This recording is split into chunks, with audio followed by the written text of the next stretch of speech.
Hi, my name's Daryl, and here's your Jeep news for May 1st. So in my first news story, let's talk about the Jeep Gladiator. So the Jeep Gladiator production has been paused, and this is at the Toledo assembly plant.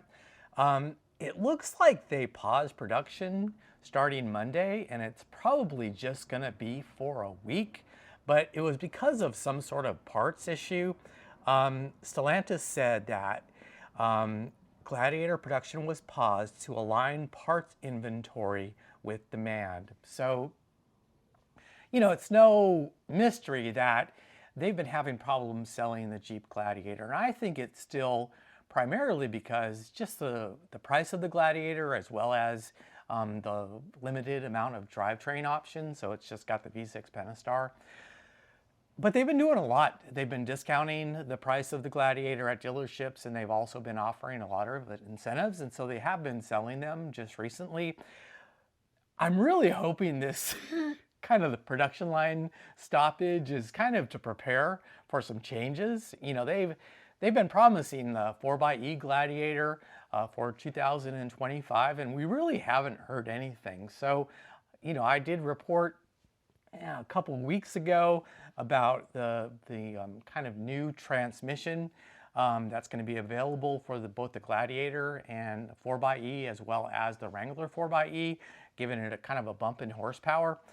So I'm kind of hoping that this line stoppage is to prepare for that. I doubt that's the case, but I can still hope.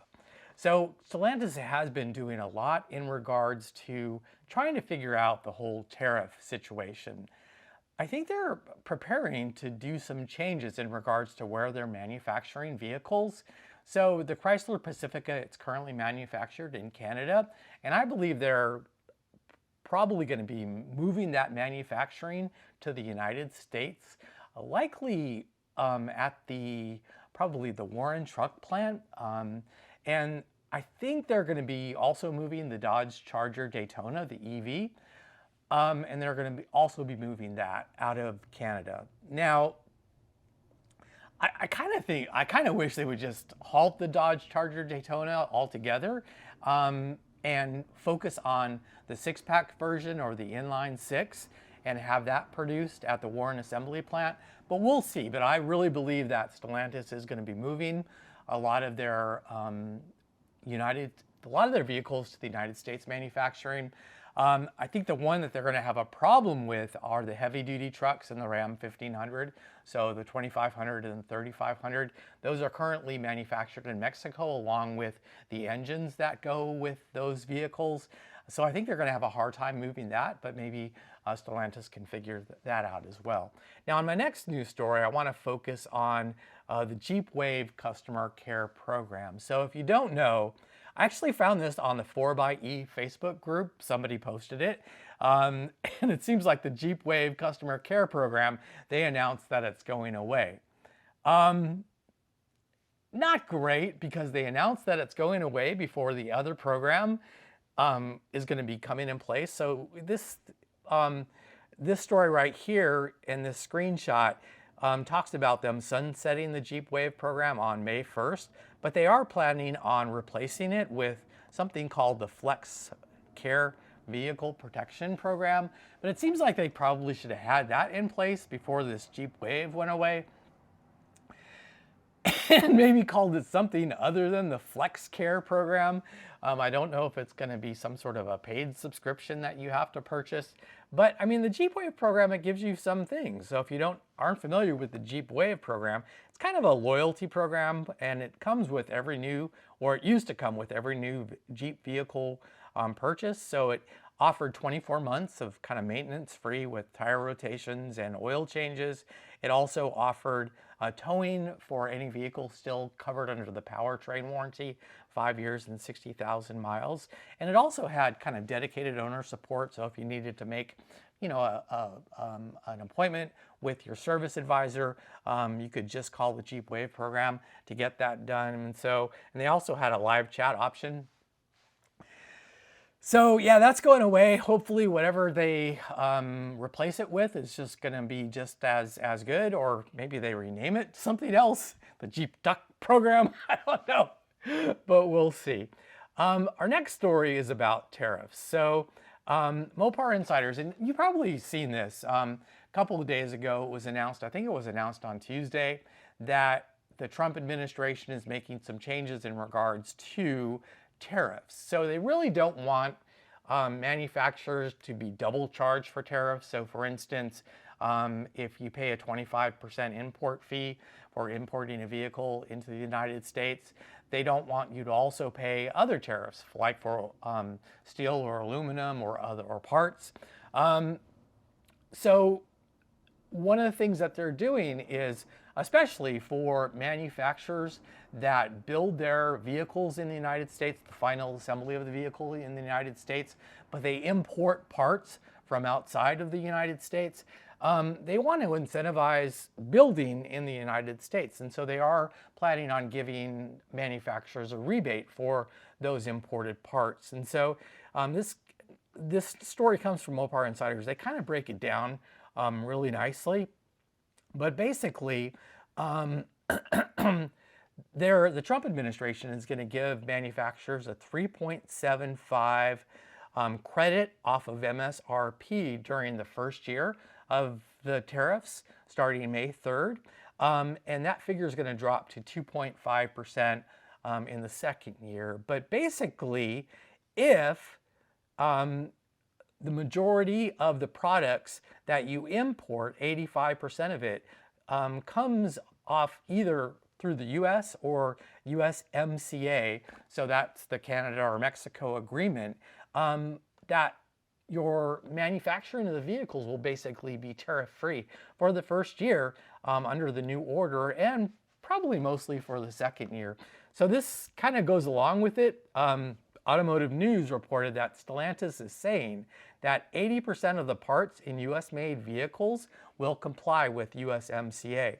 So I think Stellantis is actually in a pretty good strategic position compared to some other auto manufacturers. So for instance, General Motors, they are going to be having a tough time. They import a lot of their vehicles. They also import a lot of their parts. And so they're going to be hit really hard, as well as Toyota, and likely Kia and Hyundai are going to be hit really hard. Honda, I think, actually makes a lot of their vehicles in the United States, so they won't be hit quite as hard. But actually, Stellantis is looking pretty good. Of course, Ford is probably in the best situation in regards to the big three, the U.S. auto manufacturers. But Stellantis isn't in too bad a position. Now, according to Mopar Insiders, this new policy is going to directly affect Stellantis U.S. operations, including the Sterling Heights assembly, which builds the Ram 1500. So the Ram 1500, at least the models that use the Hurricane engine is imported from Mexico, but that's under USMCA, so they're going to get a discount on that. The Jefferson North Assembly plant, which produces the Dodge Durango and the Grand Cherokee. And this is also going to affect the Wagoneer that builds vehicles in the Warren Assembly plant. So for the Wagoneer, they use the Hurricane engine as well, which comes from Mexico. So Stellantis is they're actually looking kind of pretty in regards to the tariffs coming up, at least for the next 2 years. And as I mentioned previously, I believe they are looking at changing the manufacturers changing where vehicles are manufactured. So for instance, the Chrysler Pacifica is currently manufactured in Canada.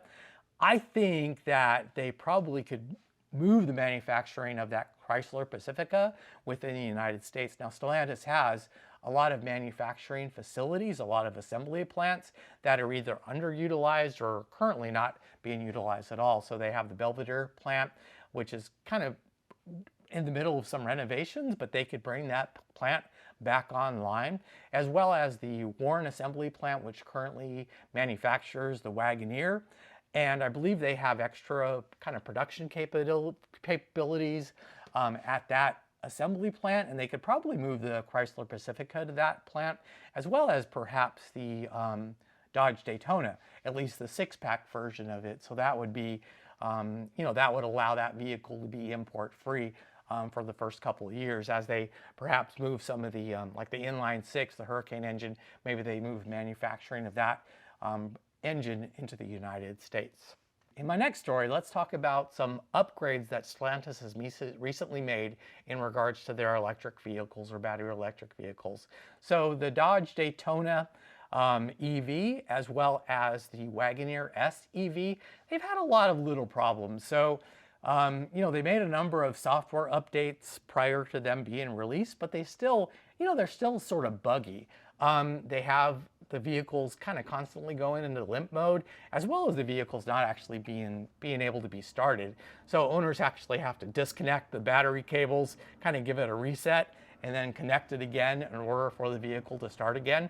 But Stellantis is in the middle of rolling out a new update in regards to those vehicles that will change all of that. And so this is actually, this comes to us from Mopar Insiders, but they kind of highlighted this YouTuber. He's a Stellantis or a kind of a Chrysler Dodge Jeep Ram technician, and he was really excited about this update. And so he actually went into the facility, into the repair facility in the middle of the evening, and he did it.